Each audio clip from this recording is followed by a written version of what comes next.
23 मार्च 1978 को जर्मनी के कोर्ट अस्साफेनबर्ग में एक केस आता है। ये केस होता है एक 24 साल की लड़की एनालिस मिशेल का, जिसकी अब डेथ हो चुकी थी, और आरोपी होते हैं एनालिस के ही parents Joseph Michel and Anna Mitchell, और उनके साथ दो प्रीस्ट जिन्होंने एनालिस के ऊपर एक्सोर्सिज्म किया था। इन पे यह आरोप होता है कि जब एनालिस को मेडिकल ट्रीटमेंट की जरूरत थी तो उन्होंने एक्सोर्सिज्म से उस परेशानी को सुलझाने की कोशिश की, जिसकी वजह से एनालिस की जान चली गई। ये दुनिया का पहला एक ऐसा केस है जिसने पहली बार साइंस और फेथ को एक कोर्ट के अंदर लाकर खड़ा कर दिया, और दोनों ही साइडों ने ऐसा एविडेंस दिया जिसे झुटलाना बिल्कुल इम्पॉसिबल था। और इसकी वजह से इंसान दो ग्रुपों में बट गए, जिनमें से एक ग्रुप ने फेथ पे विश्वास किया और एक ने साइंस पे, और दोनों ही में से किसी भी ग्रुप ने दूसरे ग्रुप को एकदम से झुटलाया नहीं, क्योंकि दोनों ही को मालूम था कि सच कहीं बीच में रिलाई करता है। This is the case of Anneliese Michel. Anneliese का जन्म 1952 में हुआ होता है एक स्ट्रिक्ट कैथलिक फैमिली में, और एनालिस के पेरेंट्स होते हैं Joseph Michel and Anna Michel, जो अपने रिलीजन को लेकर के काफी स्ट्रिक्ट होते हैं और उसे स्ट्रिक्टली फॉलो भी किया करते हैं। In a clear words, no funny business with religion. और इनके टोटल 4 किड थे, जिनमें से एनालिस थर्ड वन थी, और ये लोग भी चाहते थे कि उनके बच्चे उनके जैसे रिलीजियस बने, जिसमें किसी भी तरह का कोई गलत बात नहीं है। और उनके बच्चे काफी रिलीजियस थे भी। वो लोग अपने पेरेंट्स के साथ हर संडे मंडे को चर्च जाया करते और कैथोलिसिज्म की बुकें पढ़ा करते। और एनालिस के पेरेंट्स का ऐसा मानना था कि लोगों के इतने ज्यादा गुनाह हैं कि कोई भी इंसान अपने गुनाहों को अपने से कभी खत्म नहीं कर सकता, जिसकी वजह से जो नेक लोग हैं उन्हें खुद को एक डिफिकल्ट सिचुएशन में डालना चाहिए, जिसके बाद वो गुनहगार लोगों की मदद कर सकते हैं उस डिफिकल्ट सिचुएशन में रहने के बाद। और इसी वजह से कई बार एनालिस और उसके सिस्टर हाउस के फ्लोर पे सोया करते थे, खुद को दिक्कत देकर के दूसरों का गुनाह कम करने के चक्कर में। उनकी फैमिली ऐसी चल रही थी और वो लोग काफी अच्छे से चल भी रहे थे। और एनालिस जब 16 साल की हुई तो एक दिन उसे स्कूल में सीजर आता है और वो चक्कर खा करके गिर जाती है। उसके बाद उसको हॉस्पिटल लेकर के जाया जाता है और डॉक्टर कहता है कि एनालिस डायग्नोस्ड है टेम्पोरल लोब एपिलेप्सी नाम की एक बीमारी से। एपिलेप्सी एक ब्रेन डिजीज है जिसके अंदर इंसान के दिमाग का नर्व सेल कई बार इंसान के ब्रेन को रॉन्ग सिग्नल्स भेजता है, जिसकी वजह से सीजर होता है। और अगर किसी इंसान को सीजर होने लगे तो वो इंसान के बिहेवियर को चेंज कर देता है। जिसके बाद एनालिस के पेरेंट्स एनालिस की मेडिकेशन स्टार्ट करते हैं। मेडिकेशन काफी दिनों तक चलती रहती है, पर एनालिस के अंदर किसी भी तरह का कोई भी सुधार नजर नहीं आ रहा था, बल्कि एनालिस ये कहने लगती है कि उसे अब आवाजें सुनाई देती है, और वो आवाजें उससे ये कहती है कि तुम नर्क में जलोगी। वो आवाजें उसे गालियां देती और उसे धमकाती भी, और एनालिस को हेलुसिनेशन भी होने लगता है। धीरे धीरे एनालिस रिलीजियस चीजों से दूर हो जाती है। वो चर्च जाना बंद कर देती है। जब कभी भी उसके पास होली वाटर लेकर के आ जाता तो वो उसे झटका मार के फेंक देती। जब भी उसके सामने होली किताब रखा जाता तो उसे देख करके वो चिल्लाने लगती। और इन सारे सिम्टमों को देखने के बाद एनालिस के पेरेंट्स इस डिसीजन पे पहुंचते हैं कि ये मेडिकेशन का काम नहीं है, बल्कि ये डीमन पोजेशन का काम है। इसी वजह से वो कैथलिक चर्च के बिशप के पास जाते हैं और उनसे परमिशन मांगते हैं एनालिस के ऊपर एक्सोर्सिज्म करने के लिए, पर बिशप ने उस समय मना कर दिया। फिर काफी समय बाद उन्होंने अप्रूव कर दिया और 2 प्रीस्ट को असाइन किया एनालिस के एक्सोर्सिज्म के लिए, priest Alt and priest Arnold. इसके बाद ये दोनों प्रीस्ट एनालिस का एक्सोर्सिज्म स्टार्ट करते हैं ट्रेडिशनल कैथलिक तरीके से। इसके बाद रूम को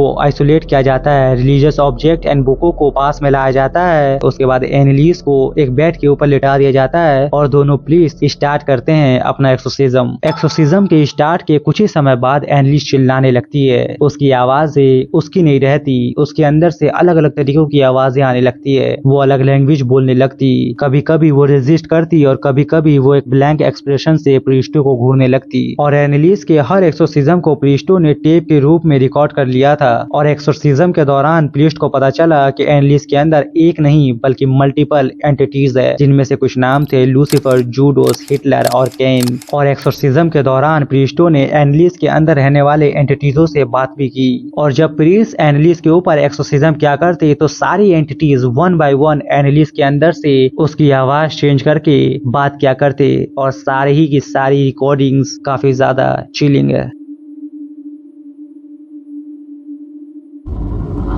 Ich spreche so, dass ich in dem Wald rein bin. Ich trag dir die Rotznase noch so lang, bis es lebt wird. Die saublöde rein. Für uns geht's kein Zurück. Sie in alle Ewigkeit. Sag mir den Namen. Ich, der Judas und der Nero. Kein! Und der Hitler! Fetzt immer! Das ist der 6. Und aber los! कभी वो entities priest की ओर देख करके mocking वे में हंसने लगते, कभी वो एंटिटीज वायलेंटली स्क्रीम करते, चिल्लाने लगते। एक्सोर्सिज्म के दौरान एनालिस घंटों घंटों नीलिंग पोजीशन में बैठी रहती। उसके फैमिली के हिसाब से 600 स्कोर वो एक सेशन में बैठी रहती। कभी वो अचानक से अपने सर को वॉल पे मारने लगती, कभी वो वॉल को नोचने लगती। एनालिस की हालत इतनी ज्यादा खराब हो गई थी कि वो अपने घर में रहने वाले इंसेक्टों को चुन चुन के खाने लगी। यहाँ तक उसने एक बार अपने ही यूरिन को फ्लोर से चाटा था। एनालिस का हर एक्सोर्सिज्म सेशन 3 से 4 घंटे चलता था और हर बार प्रीस्टों को उसी हॉरर फीलिंग का सामना करना पड़ता था। ये एक्सोर्सिज्म ऑलमोस्ट 1 साल तक चला, जिसमें एनालिस के ऊपर टोटल 67 बार एक्सोर्सिज्म किया गया। एंड ग्रेजुअली एनालिस ने खाना भी छोड़ दिया था। उसका वजन इतना ज्यादा कमजोर हो गया था कि उसने 1976 आते आते 30 केजी वजन कम कर दिया था। उसके पूरे शरीर पर बेड सोर डेवलप हो गया था। उसका इम्यून सिस्टम कोलैप कर गया था और हरी भरी रहने वाली एनालिस ऑलमोस्ट एक स्केलेटन जैसी दिखने लगी थी। उसकी हालत इतनी खराब हो गई थी कि लास्ट के एक्सोर्सिज्म सेशन में उसकी आवाज भी नहीं निकल रही थी। एंड 1 जुलाई 1976 को फाइनली एनालिस फ्री हो जाती है और मेडिकल रिपोर्ट में आता है कि एनालिस के मौत का कारण था मैल्यूट्रिनेशन एंड डिहाइड्रेशन, जिसकी वजह से एनालिस ने आखिर में अपना दम तोड़ दिया। और जब एनालिस मिशेल की ये केस जर्मनी के कोर्ट में जाती है तो एनालिस के पेरेंट्स एंड प्रीस्टों को नेग्लिजेंट होमोसाइड के आरोप में अरेस्ट कर लिया जाता है और उन पे केस चलता है। एनालिस के पेरेंट्स से ये कहा गया कि अगर वो लोग फेथ पे ब्लाइंडली बिलीव नहीं करते और डॉक्टरों का सहारा लेते तो शायद उनकी बेटी आज जिंदा होती, जिसका एनालिस के पेरेंट्स के पास कोई जवाब नहीं था। फिर बाद में प्रीस्ट ने कोर्ट में वो टेप चलाया जो एनालिस के एक्सोर्सिज्म के दौरान रिकॉर्ड किया गया था। और जब वो टेप कोर्ट में चली और जब एनालिस के बदलते हुए आवाज ने कोर्ट के पूरे माहौल को शांत कर दिया, किसी के पास कोई जवाब नहीं था। इसी वजह से छोटी मोटी सजा देकर के एनालिस के पेरेंट्स को भी छोड़ दिया गया और एनालिस की स्टोरी यहीं पर खत्म हो जाती है। No dramatic cinematic moment. So आज के लिए इतना ही। आई होप आप लोगों को ये वीडियो पसंद आया तो आप लोग लाइक शेयर करेंगे और नहीं करेंगे तो शायद मैंने वीडियो अच्छा नहीं बनाया होगा। So wait for my next one. Bye.